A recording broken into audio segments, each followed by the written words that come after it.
ಪಾಠ 7 ದುಷ್ಟತನದ ತೊಂದರೆ, the problem of evil ಕಾರ್ಯಕ್ರಮವನ್ನು ವೀಕ್ಷಿಸಿ ದೇವರ ಆಶೀರ್ವಾದವನ್ನು ಪಡೆಯಿರಿ.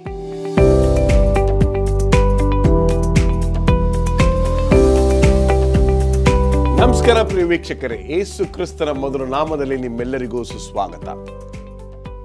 ಅದ್ಭುತವಾಗಿರ್ತಕ್ಕಂಥ ದೇವರ ಬಗ್ಗೆ ಕಲಿತಾ ಇದ್ದೀವಿ. ದೇವರು ಪ್ರೀತಿ ಸ್ವರೂಪನು, ನ್ಯಾಯ ಸ್ವರೂಪನು ಅಂತ ಹೇಳಿದ್ರು ಕೂಡ ತಪ್ಪಾಗೋದಿಲ್ಲ. ಈ ಒಂದು 7ನೇ ಪಾಠದಲ್ಲಿ ನಮ್ಮೆಲ್ಲರನ್ನ ತೊಂದರೆ ಮಾಡುವಂಥ ಒಂದು ವಿಷಯವನ್ನು ನಾವು ನೋಡ್ಲಿಕ್ಕೆ ಹೋಗ್ತಾ ಇದ್ದೇವೆ. ದುಷ್ಟತನದ ತೊಂದರೆ. ಬನ್ನಿ ನಮ್ಮ ಅತಿಥಿಗಳನ್ನು ಸ್ವಾಗತ ಮಾಡಿ ನಮ್ಮ ಈ ಕಾರ್ಯಕ್ರಮಕ್ಕೆ ಚಾಲನೆಯನ್ನು ನೀಡೋಣ. ಅನುಭವಶಾಲಿಗಳು, ಸತ್ಯವೇದದಲ್ಲಿ ತಮ್ಮ ಸಮಯವನ್ನು ಕಳೆದು ಬಹಳಷ್ಟು ಮುತ್ತುಗಳನ್ನು ಹುಡುಕಿರ್ತಕ್ಕಂಥವ್ರು, ಬೋಧಕರಾಗಿರ್ತಕ್ಕಂಥ ರಾಜದಾಸ್, ಬೋಧಕರಾಗಿರ್ತಕ್ಕಂಥ ಮುತ್ತು ಮ್ಯಾಥ್ಯೂ ಮತ್ತು ಬೋಧಕರಾಗಿರ್ತಕ್ಕಂಥ ಪ್ರಸನ್ನ ಕುಮಾರ್. ನಮಸ್ಕಾರ, ತುಂಬ ಸಂತೋಷ ನೀವು ನಮ್ಮ ಕಾರ್ಯಕ್ರಮಕ್ಕೆ ಬಂದಿದ್ದು. ಸ್ಮರಣ ವಾಕ್ಯವನ್ನು ಓದಿದ ನಂತರ ನಾವು ಕಿರು ಪರಿಚಯವನ್ನು ಮಾಡಿಕೊಡೋಣ. ಪ್ರಕಟಣೆ 21ನೇ ಅಧ್ಯಾಯ 4ನೇ ವಚನ. ದೇವರ ವಾಕ್ಯ ಈ ರೀತಿ ಹೇಳುತ್ತೆ, ಅವರ ಕಣ್ಣೀರನ್ನೆಲ್ಲ ಒರೆಸಿಬಿಡುವನು, ಇನ್ನು ಮರಣವಿರುವುದಿಲ್ಲ, ಇನ್ನು ದುಃಖವಾಗಲಿ ಗೋಳಾಟವಾಗಲಿ ಕಷ್ಟವಾಗಲಿ ಇರುವುದಿಲ್ಲ, ಮೊದಲಿದ್ದೆಲ್ಲ ಇಲ್ಲದೆ ಹೋಯಿತು ಎಂದು ಹೇಳಿತು. ಪ್ರಶ್ನ, ಕ್ರೈಸ್ತತ್ವವನ್ನು ತೆಗೆದುಕೊಂಡಾಗ ನಮ್ಮೆಲ್ಲರಿಗೂ ಒಂದು ದೊಡ್ಡ ಪ್ರಶ್ನೆ, ಸೈತಾನ್ ಯಾಕೆ ಅಲ್ಲಿರಬೇಕಾಗಿತ್ತು ಪರಲೋಕದಲ್ಲಿ? ಮರ ಯಾಕೆ ಏದೇನು ತೋಟದಲ್ಲಿ ಇರಬೇಕಾಗಿತ್ತು? ಹಣ್ಣು ಯಾಕೆ ಇರಬೇಕಾಗಿತ್ತು? ಯಾಕೆ ಅವಳು ಅದನ್ನು ನೋಡಬೇಕಾಗಿತ್ತು? ಈ ದುಷ್ಟತನ ಇಲ್ದಿದ್ರೆ ಈಗ ಕೂಡ ಸಾಯಂಕಾಲ ಯೇಸು ಸ್ವಾಮಿ ಒಂದು ವೇಳೆ ನಮ್ಮನ್ನ ಜೊತೆ ಬಂದು ಝೂಮ್ ಮೀಟಿಂಗ್ ಬಿಟ್ಬಿಟ್ಟು ನೇರವಾಗಿರ್ತಕ್ಕಂಥ ಆರಾಧನೆಯನ್ನು ಮಾಡ್ಬೋದು. ಎಲ್ಲೋ ಒಂದು ಕಡೆ ದುಷ್ಟತನವು ನಮ್ಮ ಕ್ರೈಸ್ತಿಯ ಲೋಕವನ್ನು ಹಿಂದೆ ತಳ್ಳಿದೆ ಅಂತ ಹೇಳಿದ್ರೆ ತಪ್ಪಾಗೋದಿಲ್ಲ. ನೀವೇನಂತೀರ? ಇಲ್ಲಿ ಒಂದನ್ನು ಅರ್ಥ ಮಾಡ್ಕೊಳ್ಬೇಕು. ಹಾಂ ಸರ್. ದೇವರು ಪ್ರೀತಿ ಸ್ವರೂಪಿ, ಒಳ್ಳೆಯವನು, ನೀತಿವಂತನು. ಪಾಪವನ್ನು ಸೃಷ್ಟಿ ಮಾಡಲಿಲ್ಲ ದೇವರು. ಈಗ ನಮ್ಮನ್ನು ಬಿಟ್ಟು, ಅಂದರೆ ಈ ಲೋಕವನ್ನು ಬಿಟ್ಟು, ನಾವಿರ್ತಕ್ಕಂಥ ಭೂಮಿಯನ್ನು ಬಿಟ್ಟು ಬೇರೆ ಲೋಕಗಳು ಇವೆ ಎಂಬುದಾಗಿ ನಂಬುತ್ತೇವೆ. ಆ ಬೇರೆ ಲೋಕಗಳಲ್ಲಿ ಪಾಪ ಇಲ್ಲ. ಇದು ಪಾಪ ಎಂಬತಕ್ಕಂಥದ್ದು ಒಂದು ಸಮಸ್ಯೆಯಾಗಿದೆ. ಯಾವ ರೀತಿಯಲ್ಲಿ ಮನುಷ್ಯನನ್ನು ಪಾಪದಿಂದ ಬಿಡುಗಡೆ ಮಾಡಬೇಕು ಎಂಬುದಾಗಿ ದೇವರು ಪ್ರಯತ್ನವನ್ನು ಮಾಡ್ತಾ ಇದ್ದಾನೆ. ಸಹಜವಾಗಿ ಸಾಮಾನ್ಯವಾಗಿ ಕೇಳ್ತಕ್ಕಂಥ ಪ್ರಶ್ನೆ, ಪರಿಪೂರ್ಣವಾದಂಥ ಪರಲೋಕದಲ್ಲಿ ಪಾಪ ಹೇಗೆ ಬಂತು? ಹೊಟ್ಟೆ ಕಿಚ್ಚು ಯಾವ ರೀತಿ ಬಂತು? ಅಸೂಯೆ ಹೇಗೆ ಬಂತು? ಇದನ್ನೆಲ್ಲವನ್ನು ನಾವು ನೋಡುವಾಗ ಕೆಲವು ಸಾರಿ ದೇವರನ್ನು ಪ್ರಶ್ನೆ ಮಾಡ್ತಾರೆ. ದೇವರೇ, ನೀನು ಮಾಡಿರೋದು ಸರಿನಾ? ನೀನು ಸರ್ವಶಕ್ತನು, ಎಲ್ಲವನ್ನ ಬಲ್ಲವನು ಎಂಬುದಾಗಿ. ಈ ಪಾಪ ಎಂಬತಕ್ಕಂಥದ್ದು, ಈ ಸಮಸ್ಯೆ ಎಂಬತಕ್ಕಂಥದ್ದು, ಈ ದುಷ್ಟತನ ಎಂಬತಕ್ಕಂಥದ್ದು ಕೇವಲ ಒಂದು ಪಾಂಡಿತ್ಯದ ಸಮಸ್ಯೆ ಅಲ್ಲ, ಅಂದರೆ ದೊಡ್ಡವರ ಹತ್ರ ಸಮಸ್ಯೆ ಅಂತಲ್ಲ. ಪಾಪ ಎಂಬತಕ್ಕಂಥದ್ದು ಎಷ್ಟು ಆಳವಾಗಿ ಹೋಗಿದೆ ಎಂಬುದನ್ನು ನೋಡುವಾಗ ದೇವರ ಪ್ರೀತಿಯನ್ನು ಅರಿತುಕೊಳ್ಳಲಿಕ್ಕೆ ಬರುವವರಲ್ಲಿ ಸಂದೇಹಗಳು ಮೂಡ್ತವೆ. ಶ್ರೀಮತಿ ವೈಟಮ್ನವರು ಗ್ರೇಟ್ ಕಾಂಟ್ರವರ್ಸಿ ಎಂಬ ಪುಸ್ತಕದಲ್ಲಿ ಹೇಳ್ತಾರೆ, ಅನೇಕ ಮನಸ್ಸುಗಳು ಈ ಪಾಪದ ಮೂಲ ಯಾವುದು, ಅದಕ್ಕೆ ಕಾರಣ ಯಾವುದು ಎಂಬುದಾಗಿ ಗೊಂದಲದಲ್ಲಿ ಇದ್ದಾರೆ. ಅಲ್ಲಿ ಅವರು ಪಾಪದ ದುಷ್ಟತನವನ್ನು ನೋಡ್ತಾ ಇದ್ದಾರೆ, ಅದರ ಪರಿಣಾಮವನ್ನು ನೋಡ್ತಾ ಇದ್ದಾರೆ. ಆದರೆ ಯಾರಿಗೂ ಸಹ ಇದುವರೆಗೂ ಅದರ ಮರ್ಮವನ್ನು ವಿವರಣೆ ಮಾಡಲು ಆಗ್ತಾ ಇಲ್ಲ. ಅನೇಕ ವಿಷಯಗಳನ್ನು ನಾವು ಚರ್ಚೆ ಮಾಡ್ಬೋದು, ತಿಳ್ಕೊಳ್ಬೋದು. ಆದರೆ ಅಂತ್ಯದಲ್ಲಿ ಒಂದನ್ನು ತಿಳ್ಕೊಳ್ಬೇಕು, ಎಲ್ಲ ವಿಷಯಗಳನ್ನು ನಮಗೆ ದೇವರು ಕೊಟ್ಟಿಲ್ಲ. ಕೆಲವು ವಿಷಯಗಳನ್ನು ರಹಸ್ಯವಾಗಿ ಮರ್ಮವಾಗಿ ಇಟ್ಟಿದ್ದಾರೆ. ಕಾರಣ ಏನಂದರೆ, ಒಂದಲ್ಲ ಒಂದು ದಿನ ಅದರ ಮೂಲ ಎಲ್ಲಿ ಬಂತು ಅಲ್ಲಿಗೆ ಹೋಗಿ ನಾವು ತಿಳ್ಕೊಳ್ಳಿಕ್ಕೆ ಒಂದು ಅವಕಾಶ ಆಗ್ತದೆ ಎಂಬುದಾಗಿ. ನೋಡಿ, ಒಂದನ್ನು ತಿಳ್ಕೊಳ್ಳಿ, ಕೊನೆಯದಾಗಿ ಹೇಳ್ತೇನೆ. ಅನೇಕ ನಾಸ್ತಿಕರು, ದೇವರನ್ನು ನಂಬದೇ ಇರತಕ್ಕಂಥವರು, ಅವ್ರೇನು ಹೇಳ್ತಾರೆ ಅಂದರೆ, ನಾವು ನಾಸ್ತಿಕರಾಗಲಿಕ್ಕೆ ಈ ಪಾಪವೇ ಕಾರಣ, ಈ ದುಷ್ಟತನವೇ ಕಾರಣ ಎಂಬುದಾಗಿ ನೆನೆಸ್ಕೊಳ್ತಾರೆ. ಎಕ್ಸಲೆಂಟ್. ಮುಂದೆ ಹೋಗೋಣ. ಭಾನುವಾರದ ಪಾಠಕ್ಕೆ ಬರುವುದಾದರೆ, ಇನ್ನು ಎಷ್ಟು ಕಾಲ ಇದನ್ನು ನಾವು ಈಗ ನೋಡ್ತೀವಿ, ನಮ್ಮ ಕಣ್ಮುಂದೆ ನಡೀತಾ ಇದೆ. ರಾಜದಾಸ್, ದುಷ್ಟತನ ಗೆಲ್ತಾ ಇದೆ. ನ್ಯಾಯ ಧರ್ಮ ಸೋಲ್ತಾ ಇದೆ. ನನಗೆ ಚೆನ್ನಾಗಿ ಜ್ಞಾಪಕ ಇದೆ, ಸಣ್ಣ ವಯಸ್ಸಲ್ಲಿ ಯಾಕೆ ನ್ಯಾಯ ದೇವತೆ ಕಣ್ಣಿಗೆ ಬಟ್ಟೆ ಕಟ್ಟಿದ್ದಾರೆ ಅಂತ ನಾನು ಯೋಚನೆ ಮಾಡ್ತಿದ್ದೆ. ಅದು ಒಂದು ಕಡೆ ಇರಲಿ, ಆದರೆ ಇಲ್ಲಿ ಇನ್ನು ಎಷ್ಟು ಕಾಲ ನಾವು ಈ ದುಷ್ಟತನವನ್ನು ನೋಡ್ತಾ ಇರ್ತೀವಿ? ಇದು ಪ್ರಶ್ನೆ ಆದಿಯಿಂದ ಉದ್ಭವದಂಥ ಪ್ರಶ್ನೆ, ಈಗಿಂದಲ್ಲ. ಆಗ್ಲಿಂದಲೂ ನೋಡ್ತೇವೆ ನೀತಿವಂತರು ಈ ಪ್ರಶ್ನೆ ಕೇಳಿದ್ದಾರೆ, ಅವಲೋ ಇನ್ನೆಷ್ಟು ಕಾಲ ಸ್ವಾಮಿ ಅಂತ. ಅದನ್ನು ನಾವು ಯೋಬನ ಪುಸ್ತಕದಲ್ಲಿ ಓದ್ತೇವೆ. ಯೋಬ 30ನೇ ಅಧ್ಯಾಯ 26ನೇ ವಚನದಲ್ಲಿ ಯೋಬನು ಪ್ರಶ್ನೆ ಮಾಡ್ತಾನೆ. ಅದೇ ರೀತಿ ಮುಂದೆ ಓದುವಾಗ ಯೆರೆಮೀಯನ ಪುಸ್ತಕದಲ್ಲಿ ಓದುವಾಗ ಯೆರೆಮೀಯ 12ನೇ ಅಧ್ಯಾಯ 1ನೇ ವಚನದಲ್ಲಿ ಹೀಗೆ ಹೇಳ್ತಾನೆ, ಯೆಹೋವನೇ, ನೀನು ಧರ್ಮಸ್ವರೂಪನಾಗಿರುವುದರಿಂದ ನಾನು ನಿನ್ನೊಡನೆ ವ್ಯಾಜ್ಯವಾಡಲಾರೆನು. ಆದರೂ ನಿನ್ನ ಸಂಗಡ ನ್ಯಾಯವನ್ನು ಚರ್ಚಿಸುವೆನು. ದುಷ್ಟರ ನಡತೆಗೆ ಏಕೆ ಸಫಲವಾಗುತ್ತದೆ? ಯೆರೆಮೀಯ ದೇವರಿಗೆ ಭಾಳ ಪ್ರಿಯವಾದಂಥ ಒಬ್ಬ ಪ್ರವಾದಿ. ದೇವರ ಆತನ ಕೂಡ ಸಂಪರ್ಕ ಮಾಡ್ತಾಯಿದ್ದ. ಆತನಿಗೆ ಸಂದೇಹ ಆಗತ್ತೆ, ಇನ್ನೆಷ್ಟು ಕಾಲ ಸ್ವಾಮಿ ದುಷ್ಟರಿಗೆ ಹೇಳಿಕೆ ಆಗಬೇಕು ಅಂತ. ಅದು ಆಗಿನಿಂದ ಈಗಲೂ ನಮ್ಮನ್ನು ಸಹ ಕಾಡ್ತಾ ಇದೆ. ನಾವು ನಮ್ಮ ಸಭೆಗಳಲ್ಲಿ ನಮ್ಮ ಸಮಾಜದಲ್ಲಿ ನೋಡುವಾಗ ದುಷ್ಟರು ಹೇಳಿಕೆನೇ ಆಗ್ತಾಯಿದ್ದಾರೆ. ಆದರೆ ಕೀರ್ತನೆಗಾರ ಭಾಳ ಸ್ಪಷ್ಟವಾಗಿ ಹೇಳ್ತಾನೆ, ಅವರು ಸ್ವಲ್ಪ ಕಾಲ ಮಾತ್ರ ಶೋಭಿಸ್ತಾರೆ, ಹುಲ್ನಾಗಿರ್ತಾರೆ, ನಂತರ ಹೊಣಗೋಗ್ತಾರೆ, ಅವರ ನೆನಪೇ ಉಳಿಯಲ್ಲ ಅಂತೆ. ಆದರೆ ಅಲ್ಲಿ ತನಕ ಕಾಯಬೇಕು ನಾವು. ದುಷ್ಟರಿಗೆ ಹೇಳಿಗಾದಾಗ ನಾವು ಉರಿಗೊಳ್ಳಬಾರ್ದಂತೆ. ನಾವು ಸ್ವಲ್ಪ ತಾಳ್ಮೆಯಿಂದಿದ್ದರೆ ದೇವರು ಅದಕ್ಕೆ ನಿಯಂತ್ರಿಸ. ಯಾಕಂದರೆ ಇದನ್ನು ನೋಡುವಾಗ ದುಷ್ಟರನ್ನ ದೇವರು ಸಹಿಸ್ಕೊಳ್ತಾನೆ, ಅವ್ರನ್ನ ಪ್ರೀತಿ ಮಾಡ್ತಾನೆ, ಅವ್ರು ಹೇಳಿಕೆ ಆಗಿ ಬಿಡ್ತಾನೆ ಅಂತಲ್ಲ. ಸ್ವಲ್ಪ ಕಾಲ ಸಮಯನ ಅವ್ರಿಗೂ ಸ್ವಾಮಿ ಕೊಡ್ತಾನೆ. ನಾಳೆ ಅವ್ರು ಮಾನಸಾಂತರ ಆಗ್ಬೋದು, ನನ್ನ ಕಡೆ ಬರ್ಬೋದು ಎಂಬ ಉದ್ದೇಶದಿಂದ. ಇನ್ನು ಅದನ್ನು ಪ್ರೋತ್ಸಾಹಿಸಿದಂತ ಅರ್ಥ ಮಾಡ್ಕೋಬಾರ್ದು ನಾವು. ಮುಂದೆ ಓದುವಾಗ ಮತ್ತಾಯ 27ನೇ ಅಧ್ಯಾಯ 46ನೇ ವಚನದಲ್ಲಿ ಸ್ವಾಮಿ ಶಿಲ್ಬೆ ಮೇಲೆ ಸಾಯುವಾಗ ಹೇಳಿದಂಥ ವಾಕ್ಯ ನಂತರ, ನನ್ನ ದೇವರೇ ನನ್ನ ದೇವರೇ ಯಾಕೆ ನನ್ನನ್ನು ಕೈ ಬಿಟ್ಟಿದ್ದಿ? ಆ ಸಂದರ್ಭದಲ್ಲಿ ಸ್ವಾಮಿಗೆ ಏನಾಯಿತು, ದೇವ್ರು ನನ್ನ ಕೈ ಬಿಟ್ಬಿಡಿದೆ ಅಂತ ಹೇಳಿ ಸ್ವಾಮಿಗೇ ಸಂದೇಹ ಆಯ್ತಂತೆ ಅಂತ ಅನೇಕರು ಪ್ರಸಂಗ ಮಾಡ್ತಾರೆ. ಆದರೆ ಸ್ವಾಮಿಗೆ ಸಂದೇಹ ಆಗಲಿಲ್ಲ. ಸ್ವಾಮಿ ಆ ವಾಕ್ಯವನ್ನು ಹೇಳ್ದದ್ದು ಯಾಕಂತ ಹೇಳಿದ್ರೆ, ಅವನು ದೇವರ ವಾಕ್ಯವನ್ನು ಅಲ್ಲೂ ಸ್ಮರಿಸ್ತಾ ಇದ್ದ. ಅದನ್ನು ಕೀರ್ತನೆಗಾರ 22ನೇ ಅಧ್ಯಾಯದಲ್ಲಿ ಬರೆದ 22ನೇ ಅಧ್ಯಾಯ 1ನೇ ವಚನ ನೋಡಿ, ಆ ವಚನ ಅಲ್ಲಿದೆ. ಅನೇಕರು ಸ್ವಾಮಿ ಕೈ ಬಿಟ್ಬಿಟ್ಟಿದೆ ಅಂತ ತಿಳ್ಕೊಂಡು ಸ್ವಾಮಿ ಪ್ರಾರ್ಥನೆ ಮಾಡ್ದೆ ಅಂತ ತಿಳ್ಕೊಂಡಿದ್ದಾರೆ.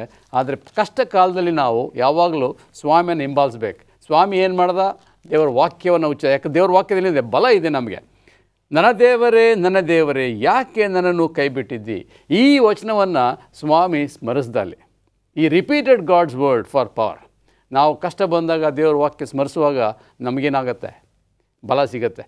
ಕೀರ್ತನೆ 23ನೇ ಅಧ್ಯಾಯ, ಇದೋ I walk to the valley of shadow of death. ಮರಣದ ಕಣಿವೆಯಲ್ಲಿ ನಡೆಯುವಾಗಲೂ ನಾನು ಕೇಡಿಗೆ ಎದರೇನು. ಯಾವಾಗ ವಾಕ್ಯ ಉಚ್ಚರಿಸ್ತೇವೆ ಆಗ ನಮಗೆ ದೇವರು ನಮ್ಮನ್ನು ಬಲಪಡಿಸ್ತಾನೆ. ವಂಡರ್ಫುಲ್. ಒಂದು ಸಣ್ಣ ವಿರಾಮಕ್ಕೆ ಸಮಯ ಆಗಿದೆ. ಒಂದು ಸಣ್ಣ ವಿರಾಮದ ನಂತರ ನಮ್ಮ ಚರ್ಚೆ ಮುಂದುವರಿತದೆ. ವಿರಾಮಕ್ಕೆ ಹೋಗುವ ಮುನ್ನ ಇನ್ನು ಎಷ್ಟು ಕಾಲ ನಾವು ಈ ದುಷ್ಟತನವನ್ನು ಸಹಿಸಿಕೊಳ್ಳಬೇಕು ಎಂಬತಕ್ಕಂಥ ಚರ್ಚೆಯನ್ನು ಮಾಡಿದ್ವಿ. ಈ ಸೋಮವಾರದ ಪಾಠಕ್ಕೆ ನಾವು ಕಾಲಿಡುವಾಗ ಎಷ್ಟೋ ವಿಚಾರಗಳು, ಎಷ್ಟೋ ವಿಷಯಗಳು ನಮಗೆ ಗೊತ್ತಿಲ್ಲ.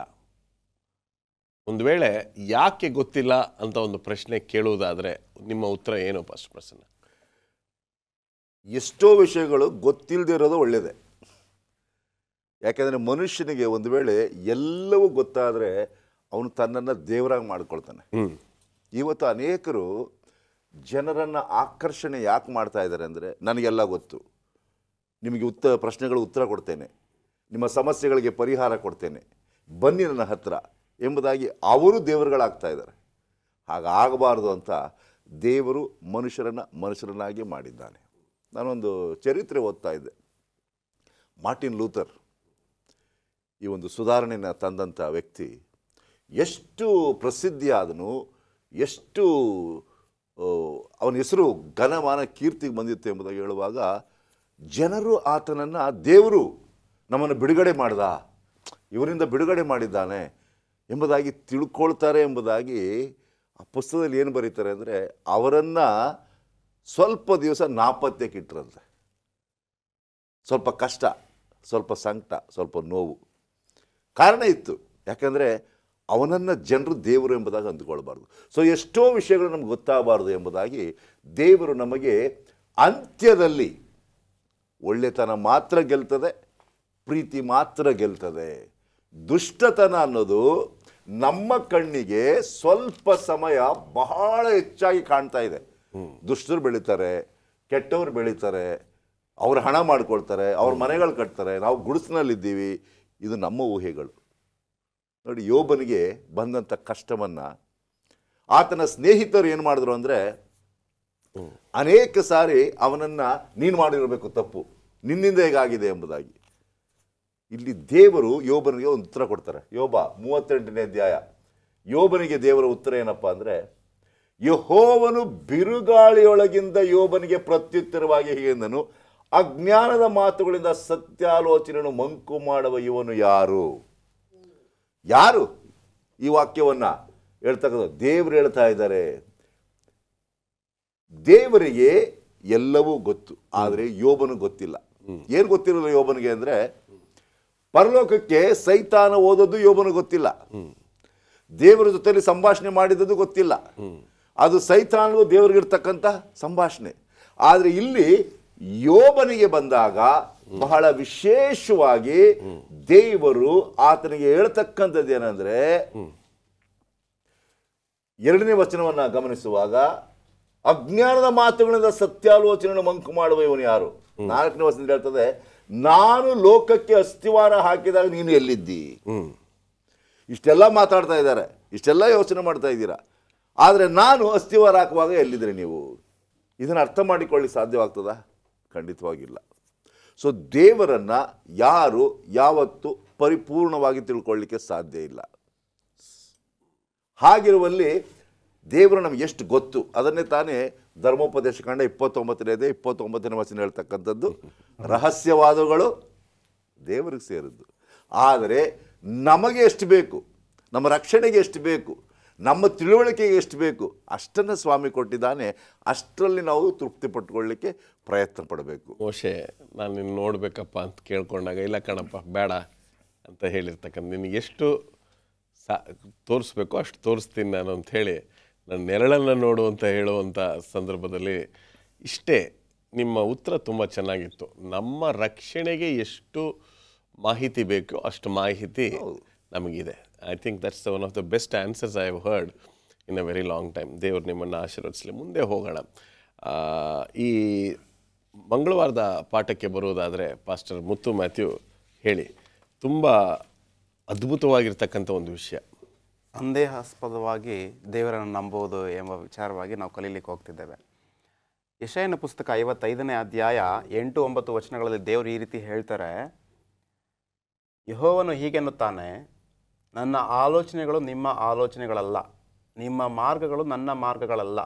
ಭೂಮಿಯ ಮೇಲೆ ಆಕಾಶವು ಎಷ್ಟು ಉನ್ನತವೋ ನಿಮ್ಮ ಮಾರ್ಗಗಳಿಗಿಂತ ನನ್ನ ಮಾರ್ಗಗಳು, ನಿಮ್ಮ ಆಲೋಚನೆಗಳಿಗಿಂತ ನನ್ನ ಆಲೋಚನೆಗಳು ಅಷ್ಟು ಉನ್ನತವಾಗಿವೆ.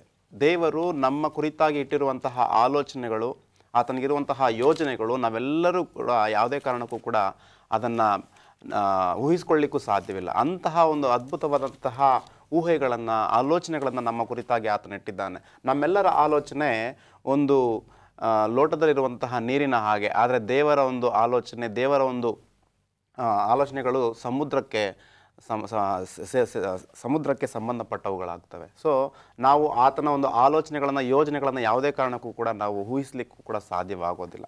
ನಾವಿಲ್ಲಿ ಗಮನಿಸೋದಾದರೆ, ದೇವರು ಹೀಗೆ ಮಾಡಲು ಒಳ್ಳೆಯ ಕಾರಣಗಳಿವೆ ಎಂದು ನಂಬುವವನು, ಆದರೆ ನಮ್ಮ ಸೀಮಿತ ಜ್ಞಾನವನ್ನು ಗಮನಿಸಿದರೆ ಆ ಕಾರಣಗಳು ಏನೆಂದು ತಿಳಿಯಲು ನಮ್ಮ ಕೈಲಿ ಆಗೋದಿಲ್ಲ ಎಂಬುದನ್ನು ಇಲ್ಲಿ ಈ ಸಬ್ಬತ್ ಪಾಠದಲ್ಲಿ ನಾವು ಕಲೀಲಿಕ್ಕೆ ಹೋಗ್ತಿದ್ದೇವೆ. ಆದ್ದರಿಂದ ದೇವರ ಆಲೋಚನೆಗಳು ಎಂದೂ ಕೂಡ ಉನ್ನತವಾಗಿರ್ತವೆ, ನಮ್ಮ ಆಲೋಚನೆಗಳು ಬಹಳ ಸ್ವಲ್ಪಗಳಾಗಿರ್ತವೆ ಎಂಬುದನ್ನು ನಾವು ಗಮನಿಸಬೇಕು. ಕೀರ್ತನೆಗಳು 73ನೇ ಅಧ್ಯಾಯದಲ್ಲಿ ಕೀರ್ತನೆಗಾರನು ತನ್ನ ತನ್ನ ಒಂದು ಅಳಲನ್ನು ಈ ಒಂದು ಕೀರ್ತನೆಯಲ್ಲಿ ತೋರಿಸ್ಕೊಳ್ತಾನೆ. ಏನು ಅಳಲು ಎಂಬುದಾಗಿ ನಾವು ನೋಡೋದಾದರೆ, ಈಗ ತಾನೇ ಬೋಧಕರಾದಂಥ ಪ್ರಸನ್ನ ಕುಮಾರ್ ಅವರು ಹೇಳಿದ ಹಾಗೆ, ಅನೀತಿವಂತರು ಬೆಳೀತಾ ಇರ್ತಾರೆ, ಅಭಿವೃದ್ಧಿಯನ್ನು ಹೊಂದ್ತಾ ಇರ್ತಾರೆ. ಅವರು ಕಾರು, ಮನೆ, ಮಠ ಎಲ್ಲವನ್ನೂ ಕೂಡ ಮಾಡಿಕೊಂಡು ದಿನೇ ದಿನೇ ಅವರು ಅಭಿವೃದ್ಧಿಯನ್ನು ಹೊಂದ್ತಾ ಇರ್ತಾರೆ. ಆದರೆ ದೇವರ ಮಕ್ಕಳಾಗಿರುವಂತಹ ನಾವು ಇನ್ನೂ ಎಷ್ಟು ಕಾಲ ಸ್ವಾಮಿ ಎಂಬುದಾಗಿ ನಾವು ದೇವರನ್ನು ಪ್ರಶ್ನಿಸ್ಬೋದು. ಆದರೆ ನಾವು ಒಂದನ್ನು ಅರ್ಥ ಮಾಡ್ಕೊಳ್ಬೇಕು. ಯೆಶಾಯನ ಪುಸ್ತಕ 55ನೇ ಅಧ್ಯಾಯ 8-9 ವಚನಗಳಲ್ಲಿ ಈಗ ತನಕ ನಾವು ಓದಿದ್ದೇವೆ. ದೇವರ ಆಲೋಚನೆಗಳು ನಮ್ಮ ಆಲೋಚನೆಗಳು ಬಹಳ ವ್ಯತ್ಯಾಸಗಳಾಗಿವೆ. ದೇವರು ತನ್ನ ಸಮಯದಲ್ಲಿ ಎಲ್ಲವನ್ನು ಕೂಡ ಅದ್ಭುತವಾಗಿ ಮಾರ್ಪಾಟು ಮಾಡ್ತಾನೆ. ಎಲ್ಲವನ್ನು ಕೂಡ ನಾವು ಅಂದುಕೊಂಡದಕ್ಕಿಂತ ವಿಭಿನ್ನವಾಗಿ ಅದ್ಭುತ ರೀತಿಯಲ್ಲಿ ಎಲ್ಲವನ್ನು ಕೂಡ ಮಾರ್ಪಾಡು ಮಾಡುವಂತನಾಗಿರ್ತಾನೆ. ಆದ್ದರಿಂದ ಆತನಲ್ಲಿ ಭರವಸೆ ಇಟ್ಟು ಆತನನ್ನು ನಾವು ನಂಬಿ ಆತನ ಮಾರ್ಗದಲ್ಲಿ ನಡೆಯುವಾಗ ದೇವರು ಖಂಡಿತವಾಗಲೂ ನಮ್ಮನ್ನು ಆಶೀರ್ವಾದ ಮಾಡುವಂತನಾಗಿರ್ತಾನೆ. 73ನೇ ಕೀರ್ತನೆಯಲ್ಲಿ ಕೀರ್ತನೆಗಾರನು ಬಹಳ ದುಃಖ ಪಡ್ತಾನೆ, ಬಹಳ ವ್ಯಥೆ ಪಡ್ತಾನೆ, ಎಷ್ಟು ಕಾಲ ಸ್ವಾಮಿ ನಾವಿನ್ನೂ ಈ ರೀತಿ ಇರಬೇಕು ಎಂಬುದಾಗಿ. ಆದರೆ ದೇವರು ತನ್ನ ಸಮಯದಲ್ಲಿ ಎಲ್ಲವನ್ನೂ ಕೂಡ ಅದ್ಭುತವಾಗಿ ಮಾರ್ಪಾಟು ಮಾಡ್ತಾನೆ. ದೇವರು ಖಂಡಿತವಾಗಲೂ ನಾವು ಸಂಶಯ ಪಡದೆ ದೇವರ ಭಯಭಕ್ತಿಯಲ್ಲಿ ನಡೆಯೋದಾದರೆ ದೇವರು ನಮ್ಮನ್ನು ಆಶೀರ್ವಾದ ಮಾಡಿ ನಡೆಸುವಂಥವನಾಗ್ತಾನೆ. ಸಂಕ್ಷಿಪ್ತವಾಗಿ ಪಾಸ್ಟರ್ ಪ್ರಶ್ನೆ, ಒಂದು ಪ್ರಶ್ನೆ, ನ್ಯಾಯ ವಿಚಾರಣೆಯ ಸತ್ಯ ಅಥವಾ ನಮ್ಮ ಗುಡಾರದ ಸೇವೆಯ ಒಂದು ತತ್ವಗಳನ್ನು ನಾವು ತೆಗೆದುಕೊಂಡಾಗ ಈ ದುಷ್ಟತನಕ್ಕೆ ಈ ಎರಡು ಅಂಶಗಳು ನಮಗೆ ಯಾವ ರೀತಿ ಬೆಳಕನ್ನು ಚೆಲ್ಲುತ್ತೆ?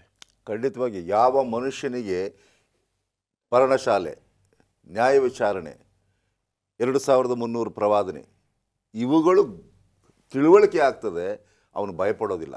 ಯಾಕಂದರೆ ಸಿದ್ಧತೆಯನ್ನು ಮಾಡ್ಕೊಳ್ತಾನೆ. ಇವು ಆಗ್ತವೆ, ಜಯ ಸಿಕ್ಕೋದು ನ್ಯಾಯಕ್ಕೆ, ಪ್ರೀತಿಗೆ, ಸತ್ಯಕ್ಕೆ ಎಂಬುದಾಗಿ. Thank you so much. 2300 ಪ್ರವಾದನೆ ನಿಮ್ಮ ಸಭೆಯಲ್ಲಿ ನಡೀತಾ ಇದೆಯಾ? ನಿಮಗೆ ತಿಳಿಸ್ಕೊಡ್ತಾ ಇದ್ದಾರೆ ನಿಮ್ಮ ಬೋಧಕರು. ಇದೊಂದು ಮುಖ್ಯವಾಗಿರ್ತಕ್ಕಂಥ ಸತ್ಯವಾಗಿದೆ. ದೇವರು ನಮ್ಮೆಲ್ಲರನ್ನ ಆಶೀರ್ವದಿಸಲಿ. ಈಗ ಒಂದು ಸಣ್ಣ ವಿರಾಮಕ್ಕೆ ಸಮಯ ಆಗಿದೆ. Welcome back. ಬುಧವಾರದ ಪಾಠದಲ್ಲಿದ್ದೇವೆ. ಅದ್ಭುತವಾಗಿರ್ತಕ್ಕಂಥ ಒಂದು ಪಾಠ, ಗಂಭೀರತೆಯನ್ನು ಕೊಡ್ತಕ್ಕಂಥ ಒಂದು ಪಾಠವಾಗಿದೆ. ಬನ್ನಿ, ಇವತ್ತು ಈ ಬುಧವಾರದ ಪಾಠದಲ್ಲಿ ಇನ್ನೊಂದು ದೇವರ ರೀತಿ ನೀತಿ ಆಲೋಚನೆಯನ್ನು ನಾವು ಅರ್ಥ ಮಾಡಿಕೊಳ್ಳೋಣ. ಪಾಸ್ಟರ್ ರಾಜದಾಸ್, ಏನಿದು ಹೇಳಿ. ಬುಧವಾರದ ಪಾಠದಲ್ಲಿ ಅನೇಕ ಭಕ್ತರಿಗೆ ಇದೊಂದು ಸಮಸ್ಯೆ ಆಗ್ಬಿಟ್ಟಿದೆ. ದೇವರು ತಪ್ಪು ಮಾಡಿಬಿಟ್ಟ. ಏನು ತಪ್ಪು ಮಾಡಿಬಿಟ್ಟ? ಆದಿಕಾಂಡ 2ನೇ ಅಧ್ಯಾಯ 16-17 ಓದುವಾಗ ಆಯ್ಕೆಯ ಸ್ವತಂತ್ರ, ಆ ಸ್ವತಂತ್ರ ಕೊಡದೇ ಇದ್ದರೆ ಚೆನ್ನಾಗಿತ್ತು ಅಂತ ಅನೇಕರು ಹೇಳ್ತಾರೆ. ಆ ರೀತಿ ಆಗಿದ್ರೆ ಮನುಷ್ಯ ಆಯ್ತಿರಲಿಲ್ಲ. ಅವನೊಂದು ಯಾಂತ್ರಿಕ ಮಾನವ ಆಗ್ಬಿಡ್ತಿದ್ದ. ರಾಬೋಟ್ಸ್ ಅಂತ ಹೇಳ್ತಾರೆ. ಅದು ಒಂದು ಮೆಷಿನ್ ಆನ್ ಮಾಡಿದ್ರೆ ಎಲ್ಲ ಕೆಲಸ ಮಾಡುತ್ತಂತೆ. ಆದರೆ ಅದಕ್ಕೆ ಏನಿಲ್ಲ, ಪ್ರೀತಿ ಮಾಡೋದು ಗೊತ್ತಿರಲ್ಲ. ಏನು ಹೇಳ್ತೀವಿ ಅದು ಮಾತ್ರ ಮಾಡುತ್ತೆ. ಆ ರೀತಿ ಮಾಡಲಿಕ್ಕೆ ದೇವರು ಇಷ್ಟಪಡಲಿಲ್ಲ. ದೇವರು ನಮ್ಮನ್ನು ಪ್ರೀತಿಯಿಂದ ಸೃಷ್ಟಿ ಮಾಡಿ ಆ ಪ್ರೀತಿಯಿಂದನೇ ಸ್ವಾಮಿ ಪ್ರತಿಯೊಬ್ಬ ಮಾನವನಿಗೆ ಆಯ್ಕೆಯ ಇಚ್ಛೆಯನ್ನು ಕೊಟ್ಬಿಟ್ಟಿದ್ದಾನೆ. ನೀವು ಆಯ್ಕೆ ಮಾಡ್ಕೊಳ್ಳಿ ಅಂತ. 16ನೇ ವಚನ 17ನೇ ವಚನ ಹೇಳುತ್ತೆ, ಇದಲ್ಲದೆ ಯೆಹೋವ ದೇವರು ಆ ಮನುಷ್ಯನಿಗೆ, ನೀನು ತೋಟದಲ್ಲಿರುವ ಎಲ್ಲ ಮರಗಳ ಹಣ್ಣುಗಳನ್ನು ಯಥೇಚ್ಛವಾಗಿ ತಿನ್ನಬಹುದು, ಒಳ್ಳೆಯದರ ಕೆಟ್ಟದರ ಹರುವನ್ನು ಹುಟ್ಟಿಸುವ ಮರದ ಹಣ್ಣನ್ನು ಮಾತ್ರ ತಿನ್ನಬಾರದು, ತಿಂದ ದಿನ ಸತ್ತೇ ಹೋಗುವೆ. ಆ ಒಂದು ಆಯ್ಕೆ. ತಿಂದರೆ ಸಾಯ್ತೀಯ, ತಿಂದೇ ಇದ್ದರೆ ಜೀವಿಸ್ತೀಯ. ಈ ಆಯ್ಕೆ ಮಾಡಲಿಕ್ಕೆ ಸ್ವಾಮಿ ಅವನು ಕೊಟ್ಟ.